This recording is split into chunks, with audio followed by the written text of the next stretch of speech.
F1 the movie is out in theaters now. That is a title devoid of any creativity, kind of like the film itself.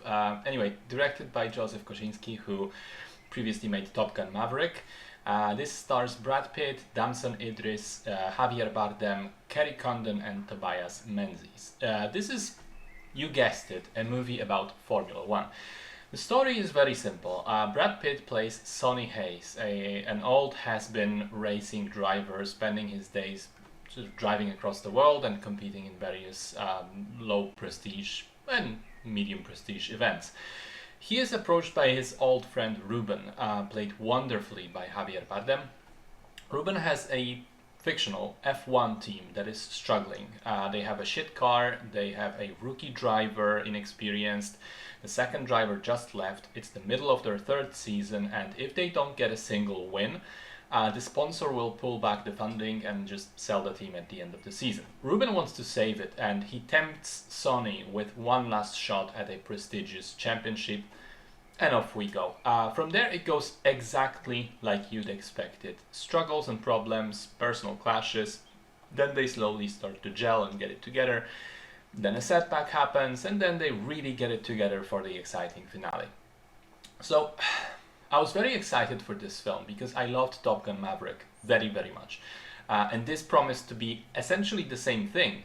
A classic style action movie where they actually strap cameras to the real machines, planes in the case of Maverick, F1 cars in the case of this, and just shoot some fantastic stuff.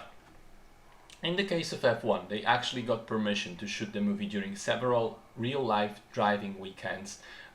Real events, real cars, real tracks, real other drivers who make cameos. Basically as good as you can humanly get. And according to the director, they ended up with over 5,000 hours of footage that was cut down to this film, which is still pretty lengthy at 2 hours 35 minutes. So how good is it? Well, it's not bad, but I can't in good conscience call it good either. I think I'll put it like this. It's a very entertaining movie, made for the big screen, made for IMAX, very impressive technically, but with some glaring holes that really prevent it from becoming an all-time classic. And I do want to start with the flaws. It is extremely formulaic, cliched and cheesy.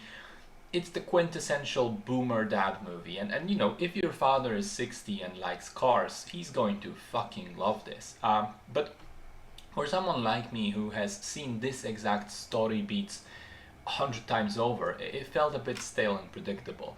I think that the characters are rather flat, and the movie in general lacks any sort of depth and substance. It is very much a roller coaster ride which you enjoy in the moment, but don't really take anything home with you.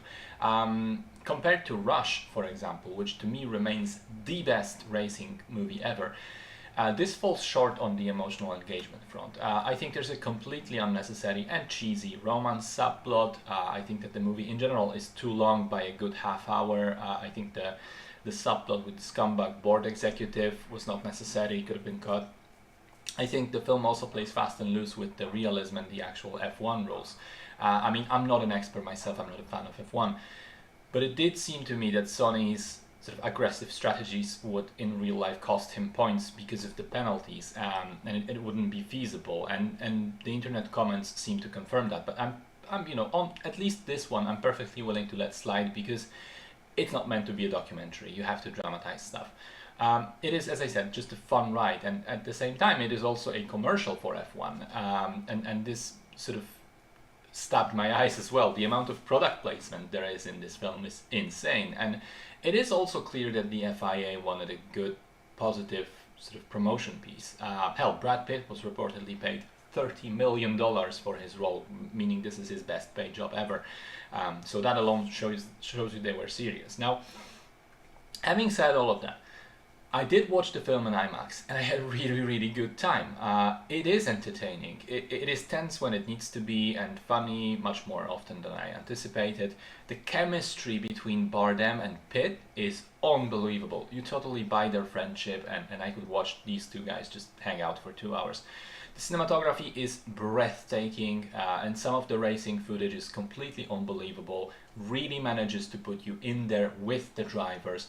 The one thing I wished for was that the shots were longer and were allowed to really breathe, and we do get that eventually in the final race in a very climactic sequence that is phenomenal, but I just wish there was more of that.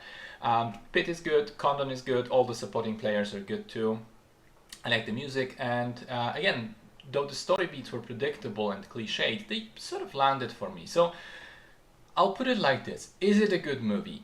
No, I don't honestly think it is. Is it entertaining? Hell yes. Did I enjoy myself in the theater? Yes, I did. Would I watch it again at home? Probably not. And that last point is crucial to me because, again, to compare it to Rush, I have seen that movie like 3 times already and probably will again. Whereas F1 is cool to experience once and it is a technical achievement, but it's not something that stays with you or will remain particularly memorable.